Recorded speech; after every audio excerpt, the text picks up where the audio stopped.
आ सकते हैं। मैं उस पे आता हूँ। ठीक है। सो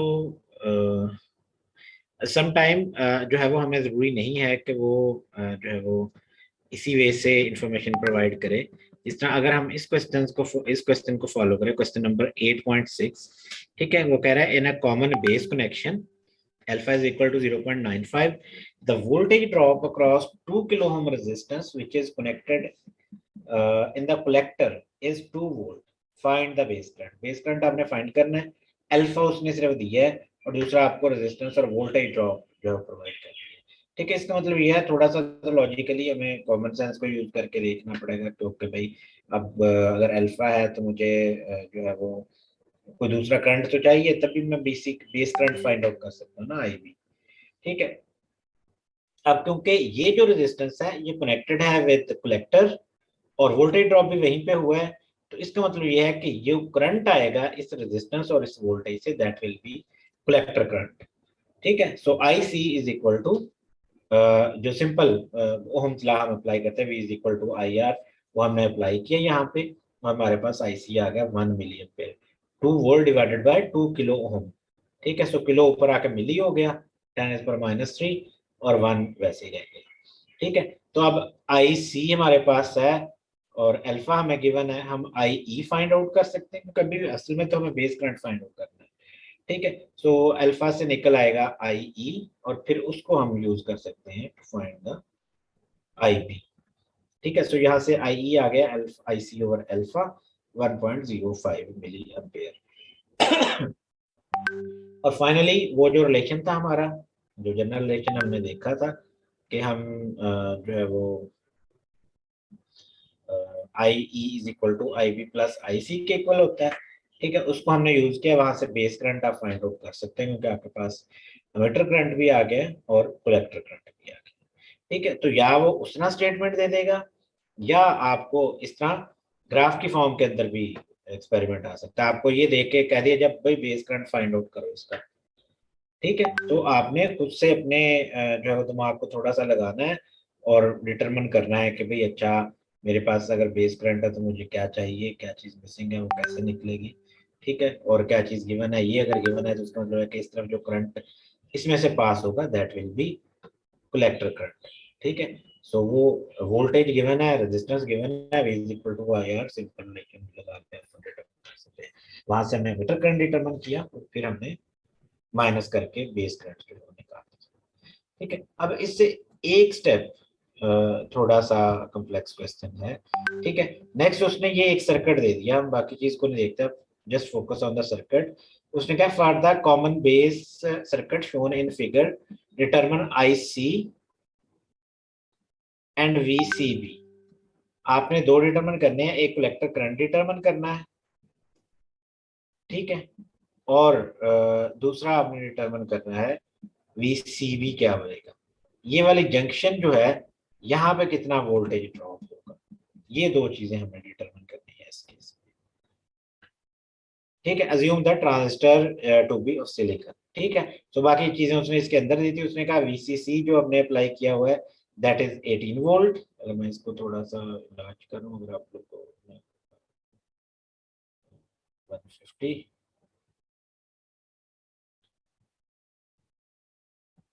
ठीक है, वीसीसी उसने दिया हुआ है 18 वोल्ट। रेजिस्टेंस जो यहाँ पे लगी हुई है दैट इज आईसीआरसी जो है वो आपके पास है 1.2 किलो ओम की।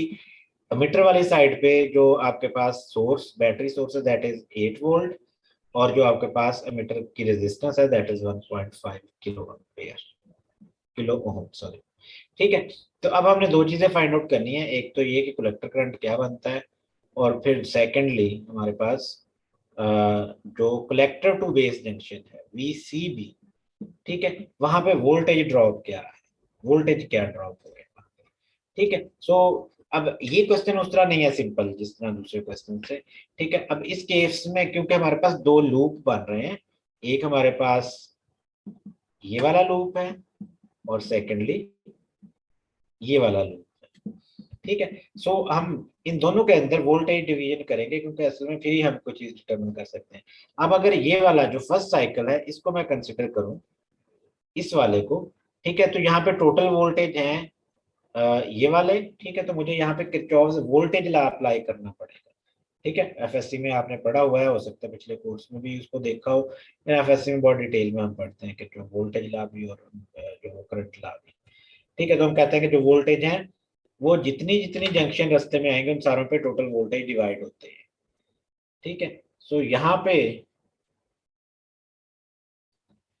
अगर हम बात करें, ठीक है। सो अगर मैं वीई की बात करूं, पहले मैं इस पार्ट को ले रहा हूँ, ठीक है। तो वीई कहाँ कहाँ पे ड्रॉप होगा, ये जो 8 वोल्ट आ रहे हैं ये कहाँ कहाँ पे आके डिवाइड होंगे इसमें।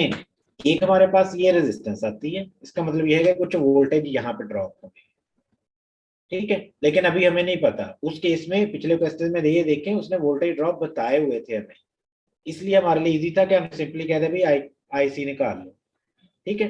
लेकिन यहाँ पे हमें उसने वोल्टेज की वैल्यू नहीं बताई कि कितने ड्रॉप होंगे।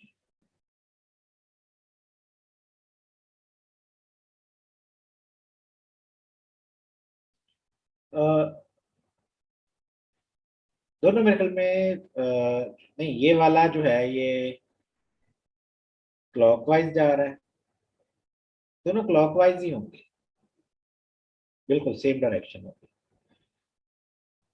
ठीक है। सो वीई कहाँ कहाँ पे ड्रॉप हो रहा है, एक यहाँ पे इस जो हमारे पास जो है वो आएगी, क्या हम उसको कहते हैं, रेजिस्टेंस पे।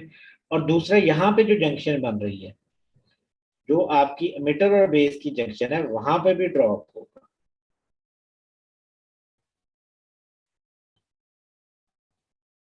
ठीक है। सो इन दो पॉइंट्स पे ड्रॉप होगा, इसलिए टोटल हमारा वीई इज इक्वल टू है जो यहाँ पे ड्रॉप हो रहा है, यहाँ पे ड्रॉप क्या होगा, वीई का नाम हम आप उसको दे लेते हैं, बाद में हम उसको आई ई आर ई कर लेंगे। हम कहते हैं जो यहाँ पे ड्रॉप हो रहा है, मैं नोटेशंस का यूज करता हूँ, ठीक है। ये वाला जो टोटल था, जो एमिटर पे ड्रॉप हो रहा है, दैट इज वी ई, ठीक है। इतने वोल्टेज यहाँ पे ड्रॉप हो गए, तो बाद में सारी बात है, हमें पता है कि V is equal to I R वाले से हमने लिख लिया आई ई आर। और दूसरा ड्रॉप हुआ वी बी ई के ऊपर, बेस टू मीटर। ये मैं आप लोगों को पहले बता चुका, हम ये डिस्कस कर चुके हैं कि ये ई बी आएगा या बी ई आएगा, एनपीएन ट्रांजिस्टर उस लिहाज से वो आप लोगों को क्लियर है, ठीक है। मैं उसकी जो उसमें नहीं आता, ठीक है, लेकिन वो आप लोगों ने ठीक लिखना है। तो सेकंड दो पॉइंट्स पे वोल्टेज ड्रॉप हुआ है, ठीक है। सो वी बी ई पे और वीई जो मीटर वाला वोल्टेज ड्रॉप था, ठीक है। So VE is equal to I E R E होगा, वो आ गया, और वी बीई ये वैसे ही आ गया। अब हमें डिटरमिन करना है अमीटर करंट, यहां से हमारे पास वीई गिवन है, हमारे पास आर ई गिवन है, और वी बीई हम खुद डिटरमिन कर सकते हैं, ठीक है। ये कैसे डिटरमिन हो सकता है, क्योंकि हमने कहा है कि जो हमारी बेस टू मीटर जंक्शन है वो हमेशा फॉरवर्ड बाइस्ड होती है, ठीक है। इसलिए यहां पे जो ड्रॉप होगा that will be equal to 0.7 volt. इसी के लिए उसने आपको पहले बताया है कि transistor will be based on silicon, ठीक है। तो फॉरवर्ड बायस के केस में पता है कि कितने वोल्टेज ड्रॉप होते हैं जो इस जंक्शन के ऊपर। तो वीबी की वैल्यू होगी 0.7 वोल्ट, सो 8 माइनस 0.7 वोल्ट डिवाइडेड बाय जो मीटर की रेजिस्टेंस है 1.5 किलो। हम किलो को तो वैसे मिली में कर दे, बाकी को डिवाइड करके आते हैं, आपके पास मीटर करंट आ जाएगा इसके इक्वल, ठीक है। अब क्योंकि उसने कोई भी अल्फा या कोई चीज नहीं दी, तो हमें ये आइडिया नहीं है कि कितना करंट बेस में जा रहा है, ठीक है। तो इसलिए हमने ये सपोज कर लिया कि कलेक्टर और मीटर करंट ऑलमोस्ट क्योंकि इक्वल ही होते हैं, हमने देखा कि बहुत कम लॉसेस होते हैं, तो हमने वो इक्वल कंसिडर कर लिया, ठीक है। रीजन ये है कि यहाँ पे उसने हमने एफिशिएंसी के बारे में कुछ नहीं बताया ट्रांजिस्टर की। तो अगर वो ट्रांजिस्टर की एफिशिएंसी नहीं बताता, वो अल्फा की वैल्यू बीटा की वैल्यू कुछ नहीं देता, जारी बात है हमारे लिए बेस करंट डिटरमिन करना इम्पॉसिबल है, ठीक है। क्योंकि बेस करंट मीटर में से माइनस हो जाना था तो आईसी आ जाना था, जब नहीं है तो हमने कह दिया कि अप्रोक्सीमेटली ये दोनों जो है वो सेम ही है, ठीक है। सो वो 4.87 हमारे पास कलेक्टर करंट जो है वो आ जाएगा, ठीक है। इसके बाद हम आते हैं जो है वो सेकंड पार्ट के ऊपर, ठीक है। अब यहाँ पे अगर हम जो है वो किरचॉफ्स लॉ अप्लाई करें, तो यहाँ पे वोल्टेज ड्रॉप हो रहे हैं, इस तरफ है वीसीसी, तो जिस तरह इसमें किया था, तो एक वोल्टेज ड्रॉप होंगे इस रेजिस्टेंस के ऊपर और दूसरे होंगे इस जंक्शन के ऊपर। और उसने कहा भी सेकंड चीज यही है कि आप वीसीबी जंक्शन पे वोल्टेज फाइंड आउट करें। ठीक है, अब वीसीसी फिर किसके इक्वल आ गया, जो यहाँ पे वोल्टेज ड्रॉप हुए। ठीक है, उसको हमने आईसीआरसी का नाम दे दिया, वीसी लिख ले फिर वो बन जाएगा उसी तरह जिस तरह यहाँ पे वीई था। ठीक है, वो बन गया वीसी आईसीआरसी, और दूसरा इस जंक्शन पे वोल्टेज ड्रॉप हुए हैं। ठीक है, जो कि रिवर्स बायस है। सो ये है वीसीबी।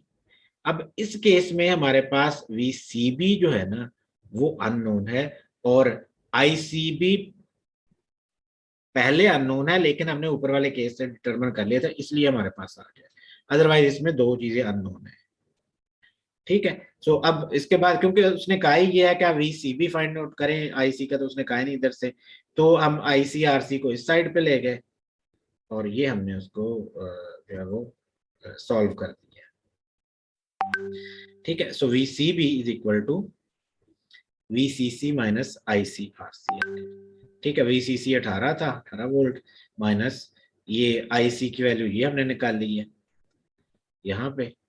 ठीक है, और जो रेजिस्टेंस लगी हुई है 1.2 किलो ओम की वो हमने साथ पुट कर दी। तो वीसीबी पे जो वोल्टेज ड्रॉप है दैट इज 12.16। रीजन क्यों हमें नहीं डायरेक्ट पता, क्योंकि ये रिवर्स बायस था। फॉरवर्ड बायस के केस में हमें पता है कि वोल्टेज ड्रॉप यहाँ पे जंक्शन पे 0.3 या 0.7 वोल्ट होगा। ठीक है, अगर रिवर्स बायस है it depends on your battery, तो इसलिए हमने जो है वो ये डिटर्मिनेशन किया है। तो इस तरह के कुछ आइडियाज भी आपको थोड़े से होने चाहिए जहाँ पे हम अप्लाई कर सकें। ठीक है, तो उससे आप ये डिटरमिन कर सकते हैं।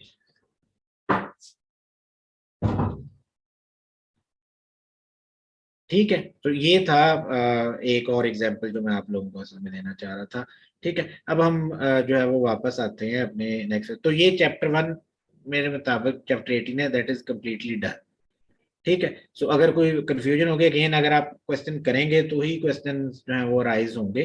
ठीक है, तो आप ट्राई करें इसको, जैसे भी है तो फिर हम जो है वो कंसिडर कर लेंगे। उसमें एग्जांपल्स भी कुछ दिए हैं, उनको देख लें। जो न्यूमेरिकल्स है मैंने लास्ट क्लास में बताए थे वो आप देख लें।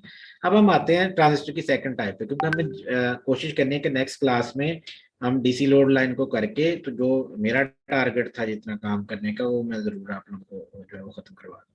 ठीक है, अब हम आते हैं ट्रांजिस्टर्स की बिहेवियर स्टडी के ऊपर। जिस तरह बिहेवियर स्टडी का मतलब ये है कि आपके ट्रांजिस्टर जो है वो वोल्टेज के साथ करंट को किस तरह रिस्पॉन्ड करेगा। ठीक है, जस्ट लाइक डायोड जिसमें हमने देखा था, वो आपने तब डायोड कैरेक्टरिस्टिक्स पढ़ी होंगी कि भाई हम जो है वो अगर वोल्टेज इंक्रीज करें तो करंट पे क्या फर्क पड़ता है, जिसको आईवी कैरेक्टरिस्टिक्स का भी नाम देते हैं। ठीक है, वो आपने डिटेल में जो है वो पढ़ी हुई है। Recording in progress. ठीक है, तो अब है ट्रांजिस्टर। ट्रांजिस्टर के अंदर क्योंकि दो पार्ट है, हमने बात की थी, एक तरफ से आप इनपुट दे रहे हैं, दूसरी तरफ से आउटपुट दे रहे हैं, तो इसलिए इस केस में कैरेक्टरिस्टिक्स भी दो तरह की हैं, इनपुट कैरेक्टरिस्टिक्स और आउटपुट कैरेक्टरिस्टिक्स। लेकिन उसके साथ एडिशनली हमें फिर करंट ट्रांसफर कैरेक्टरिस्टिक्स भी हम देखते हैं। ठीक है, हमने ये भी तो देखना है ना कि हमने इनपुट से करंट दिया कितना है और आउटपुट पे करंट किस रेशो के साथ मिल रहा है। ठीक है, तो उनकी रेशो जो है वो करंट ट्रांसफर कैरेक्टरिस्टिक के केस में कहलाते हैं। ये इतने वो नहीं जो है वो मतलब डिफिकल्ट नहीं है, लेकिन इनपुट और आउटपुट कैरेक्टरिस्टिक्स को हमें डिटरमिन करना है। ठीक है, देन हम इन कैरेक्टरिस्टिक्स को स्टैटिक कैरेक्टरिस्टिक्स का भी नाम देते हैं। ठीक है, हम कहते हैं these are transistor static characteristics. ठीक है, रीजन ये है कि जब हम एक तरह की कैरेक्टरिस्टिक मेजर कर रहे होते हैं तो दूसरा पार्ट जो है दैट रिमेन कांस्टेंट और जो फिक्स रहता है, that's why we called it a static characteristics. जब आप इनपुट कैरेक्टरिस्टिक्स मेजर कर रहे होंगे, आउटपुट वाला पार्ट जो है दैट विल रिमेन कांस्टेंट। ठीक है, जब आउटपुट मेजर कर रहे होंगे तो इनपुट वाला कांस्टेंट होगा, इसलिए हम इनको जो है वो स्टैटिक कैरेक्टरिस्टिक्स का नाम भी देते हैं। ये रीजन है जिसकी वजह से इसको स्टैटिक का नाम देते हैं। ठीक है, तो अब जिस तरह हमें पता है तीन हमारे पास कॉन्फ़िगरेशंस हैं, हम कॉमन बेस वाली कॉन्फ़िगरेशन को अगर अच्छे से समझ लेंगे तो दूसरे वालों के अंदर भी काफी हद तक किसी तरह का बिहेवियर ही जो है वो होता है, तो वो मुश्किल नहीं होगा हमें करना। ठीक है, सो बेसिक सर्किट अगर हम देखें कि हमने एक ट्रांजिस्टर की कैरेक्टरिस्टिक्स मेजर करनी है तो वो कैसे लगाना है, बहुत सिंपल है। ये आपका एक एनपीएन ट्रांजिस्टर लगा हुआ है, कॉमन बेस कॉन्फ़िगरेशन के साथ हम जा रहे हैं। ठीक है, सो हमें एक करंट के लिए चाहिए एक एमीटर, एक इस साइड पे एमीटर आ गया, एमीटर करंट के लिए इस साइड पे आ गया, दूसरे के लिए इस साइड पे आ गया वीसीबी। ठीक है, वोल्टेज मेजर करने के लिए जो कलेक्टर टू बेस आपके मेजर करेगा वोल्ट मीटर, और इस साइड पे जो base to meter voltage changes आएंगे वो मेजर करेगा। ठीक है, सो इन एक्चुअली हम इसको चेंज करेंगे तो करंट चेंज होगा। ठीक है, सिंपल है। तो ये दो वही पीछे सोर्सेज जो लगने थे हमारे, लेकिन सोर्सेज को हमने रियो स्टेट के साथ कनेक्ट किया है ताकि हम वोल्टेज वेरी कर सके। ठीक है, सो ये बेसिक इसकी कंस्ट्रक्शन है। एमीटर, दो एमीटर हैं, एमीटर कलेक्टर के लिए। ये तकरीबन इसी तरह की तीनों केसेस में आप देखेंगे क्या आएगी। ठीक है, सिर्फ वो चेंज हो जाएगा कि भाई कहाँ जहाँ पे मीटर कॉमन है वहां पे मीटर वाला पार्ट आ जाएगा, अगर दूसरा पार्ट कॉमन है तो दूसरा आ जाएगा। ठीक है, और उसके बाद ये आ गया। ठीक है, अब हम आते हैं इनपुट करेक्टरिस्टिक्स के ऊपर। अब इनपुट करेक्टरिस्टिक्स में हम क्या डिटरमिन करेंगे? मेनली तो ये, क्योंकि हमने कहा था कि ट्रांजिस्टर क्या है, दो डायोड्स ही हैं। तो अगर आप सिर्फ उसका एक पार्ट लेंगे, अगर हम जो है वो अपने ट्रांजिस्टर का सिर्फ इतना पार्ट लेते हैं तो ये तो असल में डायोड ही है। ठीक है, तो इसका बिहेवियर तो डायोड की तरह का ही होगा, इसलिए ये उसी तरह का बिहेवियर स्टडी हमारे पास आएगी। इसका मतलब यह है कि ये वोल्टेज चेंज के साथ ये जो वीबी है, इसके साथ हम देखेंगे कि एमिटर करंट के अंदर क्या चेंजेस आती हैं, और इस दौरान हम ये वाला जो पोर्शन है इधर वाला, दिस विल रिमेन कांस्टेंट। सो हम वीसीबी को कांस्टेंट रखें, कलेक्टर करंट ऑटोमेटिकली कांस्टेंट हो गया। ठीक है, तो हम वीसीबी कांस्टेंट रखेंगे और वेरिएशन स्टडी करेंगे वीबीई और आईई के दरमियान। ठीक है, सो जो हमारे पास ग्राफ आएगा या बिहेवियर होगा वो क्या होगा। ठीक है, so these are called common base static characteristics. Static का भी आपको पता चल गया। इनपुट है तो आईई और वीबीई के दरमियान when voltage VCB is held constant, वो जिस तरह मैंने आपको बताया। ठीक है, अब ये तो फिर सिंपल ही रह जाते हैं। जब आपने सेकंड पार्ट ही कांस्टेंट रख लिया है तो पहले वाला पार्ट तो उसी तरह है जिस तरह एक डायोड का ग्राफ बनता है। ठीक है, तो अगर आप देखें तो इसका ग्राफ जो है वो एक डायोड टाइप ही है। इस तरफ वी है, इस तरफ आई है, लेकिन यहाँ पे डिफाइन है क्योंकि वो एक जो आपका डायोड है एक ट्रांजिस्टर का एक पार्ट है, इसलिए हमें वो डिफाइन करना पड़ता है कि ये जो आई है ये सिंपल आई नहीं है, आई ई है। और इस तरफ जो आपके पास वोल्टेज है वो वी बी ई है, और कोई चेंज नहीं है। ठीक है, तो ये एक्स एक्सिस पे वोल्टेज हो गया, वाई एक्सिस पे उसके अगेंस्ट आपको जो करंट वैल्यू मिलेगी इन मिली एम्पियर, क्योंकि मीटर करंट मिली एम्पियर में होता है। ठीक है, और जो हमारे पास इसका ग्राफ फिर आता है वो जस्ट लाइक उसी डायोड की तरह ही आता है।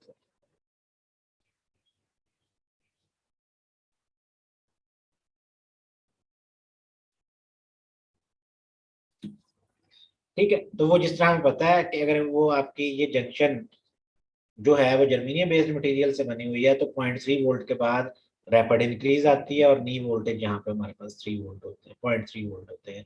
और अगर वो सिलिकॉन बेस्ड है तो 0.7 पे होगा। ये इसने गलत इंडिकेशन की हुई है, ये असल में अगर 0.4 यहाँ पे है ना, ये यहाँ पे जाना था इस वाली लाइन ने। ठीक है, वो उस वजह से हुआ है कि इसने या ड्राइंग में मिस्टेक कर दी है या स्केल को अगर 2 4 6, हाँ ये यहाँ पे जाना था। ये जो सिलिकॉन वाला है ये यहाँ पे लाइन बननी थी। ठीक है, वो जिस तरह हमें पता है 0.7 वोल्ट, सारी बात है उसके वोल्टेज ड्रॉप होने हैं उस जंक्शन के ऊपर, उसके बाद करंट ने फ्लो करना है। ठीक है, तो ये हमारे पास आ जाता है जब हम अपना आउटपुट वाला पार्ट कांस्टेंट रखते हैं, वहां पे हम कोई भी वोल्टेज प्रोवाइड नहीं करते या वोल्टेज प्रोवाइड करते हैं वो कांस्टेंट है। ठीक है, तो अभी हम कंसिडरेट कि हम कोई जो है वो वोल्टेज को कांस्टेंट रखते हैं। ठीक है, तो यहाँ से हम मेजर क्या कर सकते हैं? बिहेवियर हमें पता है कि जी इसी तरह का होता है कैरेक्टरिस्टिक का, तो हम यहाँ से R find out, resistance find out कर सकते हैं, that is called R in. क्योंकि ये इनपुट वाले पार्ट की कैरेक्टरिस्टिक्स हैं तो जारी बात है वोल्टेज और करंट से क्या रेजिस्टेंस ही निकलेगी। ठीक है, तो delta V I V B E over delta I हमारे पास इनपुट रेजिस्टेंस जो है वो आ जाएगी।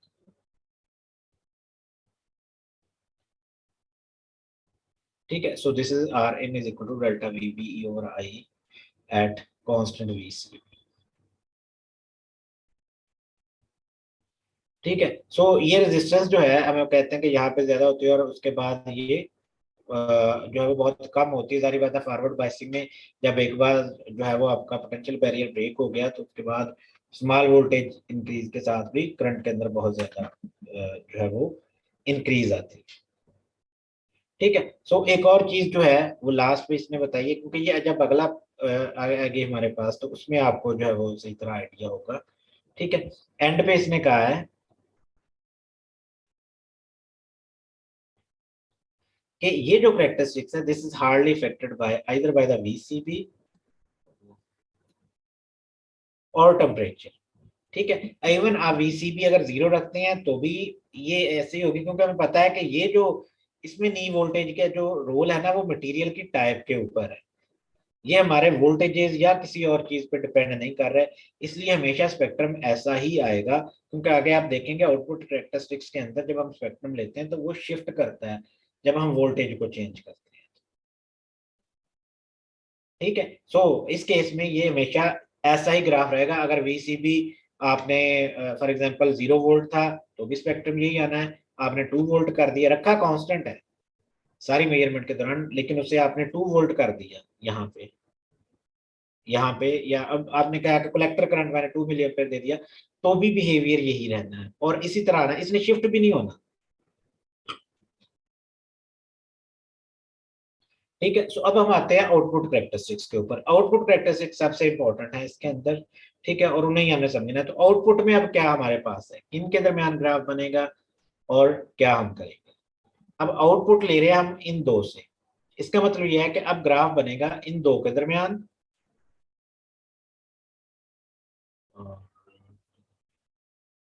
ठीक है, आईसी और वीसीबी के दरमियान आप ग्राफ बनना है और आपने आईई को या वीबीई को, वी वोल्टेज वैसे लिखते हैं हम, वोल्टेज को हमने कांस्टेंट रखना है, वीबीई को हम कांस्टेंट रखेंगे और आईसी और वीसीबी के दरमियान ग्राफ बनाएंगे।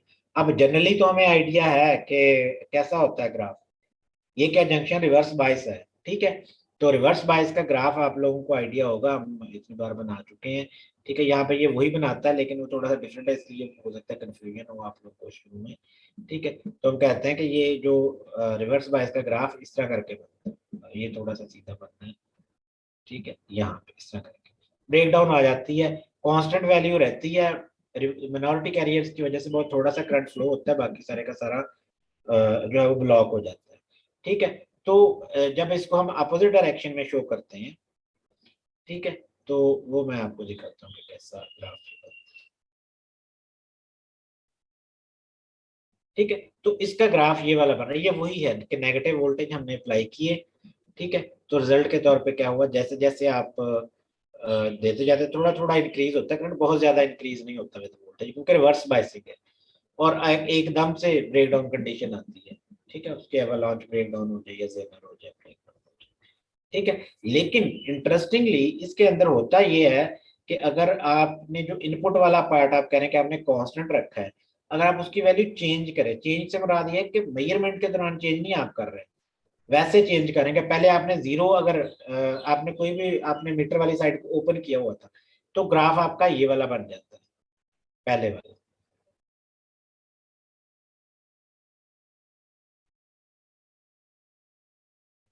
ठीक है, सो आपके पास ये ग्राफ आ जाता है जब मैंने कह दिया कि मैंने कोई भी मीटर करंट नहीं दिया। ठीक है, फिर मैंने मीटर पे 2 मिली एम्पेयर दे दिया, मैंने वो रखा कांस्टेंट ही है।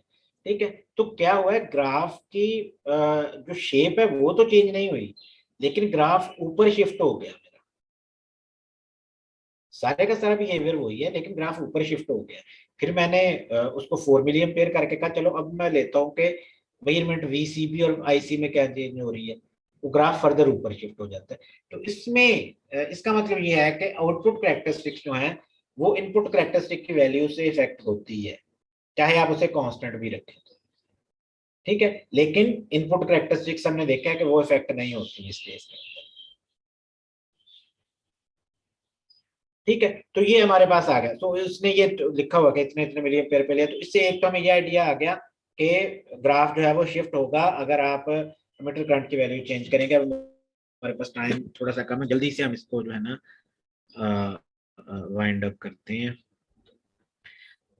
अब ग्राफ आ गया। अब असल जो चीज है हमारे लिए, ग्राफ बनाने से ज्यादा एज ए फिजिस्ट हमें उस ग्राफ को इंटरप्रेट करना है, उसकी फिजिक्स बतानी है, ये हमारे लिए इंपॉर्टेंट है। ठीक है, रिजल्ट आ जाना वो जिस तरह आप एक्सपेरिमेंट करते भी हैं वो आपके पास लैब में आप कर रहे हैं। ठीक है, असल चीज होती है कि आप जो रिजल्ट आए उनको एक्सप्लेन करें, रीजनिंग दें उनकी कि क्या वजह है रिजल्ट आने की। तो इसमें तीन चार चीजें हमें मिली हैं। ठीक है, पहले हम देख लेते हैं। एक हमें ये वाला रीजन मिला है जिसके अंदर जो है वो वोल्टेज के साथ करंट के अंदर बहुत थोड़ी चेंज आ रही है, तकरीबन लीनियर चेंज है। एक एक हमें ये ब्रेक डाउन रीजन मिल गया। ठीक है, एक हमें ये कट ऑफ रीजन मिल गया। हमने कहा कि अगर हमने वोल्टेज मीटर से हम दे ही नहीं रहे, लॉजिकली अगर आप मीटर से वोल्टेज नहीं दे रहे या करंट नहीं दे रहे, तो ये वाली लाइन जो है ये बिल्कुल इसके ऊपर आनी चाहिए थी यहाँ पे। ठीक है, लेकिन ये सिचुएशन नहीं बनती, बल्कि लाइन थोड़ी सी ऊपर आती है। तो इसको क्या रीजन है, इसको हम फिर कट ऑफ रीजन कहते हैं। हम कहते हैं इतनी वैल्यू तो करंट की आपको मिलनी ही मिलनी है, चाहे आप कुछ दें या ना दें वैल्यू पीछे से। ठीक है, तो वो सारी बात है वो हमने एक्सप्लेन करनी है। ये वाला दो, कट ऑफ रीजन तीन। एक और जो पॉइंट हमारे पास है वो यहाँ पे ये वाला है। हम कहते हैं चले हो सकता है वीसीबी इंक्रीज होने से यहाँ पे वैल्यू इंक्रीज हो रही है, लेकिन जब वीसीबी जीरो है फिर क्यों कलेक्टर करंट आ रहा है। ठीक है, सो मैं अगर इससे रिप्रेजेंट करूं ये वाला जो पॉइंट है, ठीक है, ये क्यों आ रहा है जब वीसीबी जीरो होगा। चलो आगे तो आप मान लें कि जी वीसीबी चलो बड़ा होगा तो शायद इस वजह से करंट थोड़ा बहुत बढ़ा, लेकिन जब वीसीबी जीरो है, आपने ना इनपुट पे कुछ दिया हुआ है ना आउटपुट पे कुछ दिया हुआ है, फिर क्यों कलेक्टर करंट आ रहा है। ठीक है, सो ये पॉइंट है और ये लास्ट पे जो है वो सैचुरेशन रीजन है इसका। इन 5 पॉइंट्स को हमें एक्सप्लेन करना है, तो हम बारी बारी इन पे आते हैं। फर्स्ट वन है इसके जी ये वाला रीजन है, ये इसका असल वर्किंग रीजन है। ठीक है, यहाँ से हम रेजिस्टेंस फाइंड आउट कर सकते हैं, जो रेजिस्टेंस यहाँ पे निकलेगी that is called R out. ठीक है, और वो हम जो है वो डिटरमिन कर सकते हैं delta V C B over delta I C के साथ, जिस तरह हमने देखा था। ठीक है, तो ये यहाँ पे बता देगा। ठीक है, so this is delta I C over delta V C B over delta I C. और ये बहुत हाई वैल्यू होती है क्योंकि रिवर्स बायसिंग का जारी बात है, तो 500 किलो ओम तक भी इसकी वैल्यू जो है वो हो सकती है, आर आउट की वैल्यू। आप देख भी रहे हैं करंट हमने वोल्टेज इतना ज्यादा बढ़ा दिया लेकिन करंट तो बढ़ा ही नहीं है, ना होने के बराबर बढ़ा है। ठीक है, सो अब यहाँ से ये डिटरमिन कर सकते हैं। और अगेन फिर इसमें कुछ ब्रेक डाउन रीजन है, एक पार्टिकुलर वोल्टेज तक ही आप अप्लाई कर सकते हैं वोल्टेज। अगर आप उससे ज्यादा अप्लाई करेंगे तो आपका ट्रांजिस्टर वो ब्रेकेबल कंडीशन में चला जाएगा या वो ओपन सर्किट हो जाएगा। सो हमने ब्रेक डाउन रीजन हमें डिफाइन हो जाता है इसके थ्रू। देन हम इस पे आते हैं कि यहाँ पे करंट क्यों मिल रहा है, तो ये हमें पता है, हमने तब भी पढ़ा था कि ये कौन सा है, लीकेज करंट है। जो माइनॉरिटी कैरियर्स हैं उनके लिए यही कंडीशन रिवर्स बायसिंग की फॉरवर्ड बायसिंग है, तो इसलिए इसी वजह से हमें ये स्पेक्ट्रम थोड़ा सा ऊपर मिलता है, इससे नीचे वैल्यू नहीं आती। जब वीसीबी इंक्रीज करते हैं तो जो माइनॉरिटी कैरियर्स है उनको तो पोटेंशियल पुश मिल रहा है ना, तो वो तो पास हो ही जा रहे हैं और रिजल्ट के तौर पे आपके पास कट ऑफ रीजन एक डेवलप हो जाता है, तो इसलिए इसमें ये आईसीबी लिखा है। अब हम आते हैं इस पॉइंट के ऊपर, ये जो था कि वीसीबी जीरो भी हो तो आईसी हमें क्यों मिलता है। असल में होता यह है कि जब हम जो है वो वर्किंग स्टार्ट करते हैं तो हम मीटर बेस्ड जंक्शन से फॉरवर्ड बायसिंग को माइंड में रखते हुए जो है वो इंजेक्शन करते हैं चार्जेस की। तो एट एनी गिवन टाइम इसमें कलेक्टर और जो आपकी कलेक्टर बेस और मीटर बेस जंक्शन में कुछ ना कुछ चार्जेस वहां पे प्रेजेंट होते हैं। इवन आपने कुछ ना भी वोल्टेज दिए हो तो वो वाले वोल्टेज आपको यहाँ पे फिर शो होते हैं। ठीक है, सो इसलिए हमें जो है ना इवन वीसीबी जीरो भी हो तो हमें कुछ ना कुछ जो है वो करंट की वैल्यू जो है वो मिलती रहती है कलेक्टर के ऊपर। ठीक है, और अगर हमने इसको जीरो करना है तो हमें कुछ नेगेटिव वोल्टेज अप्लाई करने पड़ेंगे ताकि ये जो है वो वहां से निकल जाए। ठीक है, तो वो सैचुरेशन रीजन कहलाता है। सो आमतौर पे हम यहाँ से अपना जो है वो अल्फा भी डिटरमिन कर सकते हैं, अल्फा एसी, वो जिस तरह हमने तब बात की थी। मैंने बताया था कि अल्फा जो है वो असल में असल तो अल्फा अल्फा एसी है। दो पॉइंट्स लेके आप उनका करंट और कलेक्टर करंट और मीटर करंट की जो रेशो है उनको माइनस करके आप अल्फा की वैल्यू डिटरमाइन कर सकते हैं, जो आपका असली अल्फा वैल्यू होगा। तो ये 5 पॉइंट्स हैं जो हमने डिटरमाइन किए हैं। इसने यहाँ पे थोड़ा सा एक्सप्लेन किया भी है, मैंने कोशिश की है कि मैं आपको उसको एक्सप्लेन करूँ, क्योंकि आपके लिए क्लास भी शुरू होने वाली है। ये मैं लास्ट वाला जरा बता दूं, फिर खत्म हो जाएगा। Last one is current transfer characteristics. तो इन क्या हो रहा है, आई हो रहा है, आउट क्या हो रहा है, IC हो रहा है, तो इन दोनों की रेशियो ही असल होती है। ठीक है, तो जिस तरह हमें पता है कि इसके अंदर तो स्ट्रेट लाइन आते हैं, जितना मीटर करंट देते हैं थोड़ा सा बेस में जाता है, सारे का सारा कलेक्टर में जाता है, और हमारे पास एक स्ट्रेट लाइन आ जाती है। ठीक है, तो ये बिहेवियर है करंट ट्रांसफर कैरेक्टरिस्टिक का। ये सारे केसेस में इसी तरह के होता है कि स्ट्रेट लाइन ही आती है। लेकिन अगर आप इसको क्लोज करेंगे, अगर मैं जो है वो जीरो से क्लोज जाऊंगा, वैसे तो देखने में लग रहा है कि ये जीरो से स्टार्ट हो रहा है, लेकिन जब आप यहाँ पे जूम इन करते हैं, ठीक है, तो आपको पता चलता है कि ये असल में वाई का इंटरसेप्ट है। ये एग्जैक्ट जीरो पे नहीं जा रहा, पहला कुछ ना कुछ करंट मीटर करंट के बगैर भी प्रेजेंट था, जो कि लीकेज करंट को रिप्रेजेंट करता है। ठीक है, तो इसलिए जनरली ये है।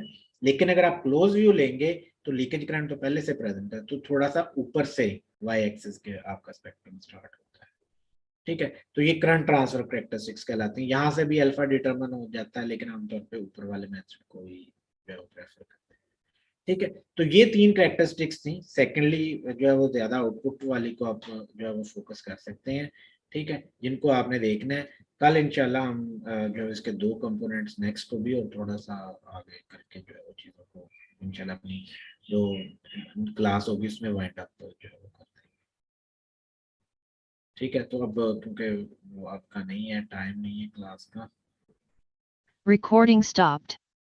अगली क्लास स्टार्ट होने लगी, इसलिए मैं ना एंड करता हूँ। क्वेश्चंस अगर कोई हो तो वो आप ग्रुप में पूछ लें। ठीक है, या नेक्स्ट क्लास के स्टार्ट में पूछ सकते हैं, ताकि हम चीज़ों को वाइंड अप करें। अल्लाह हाफिज़।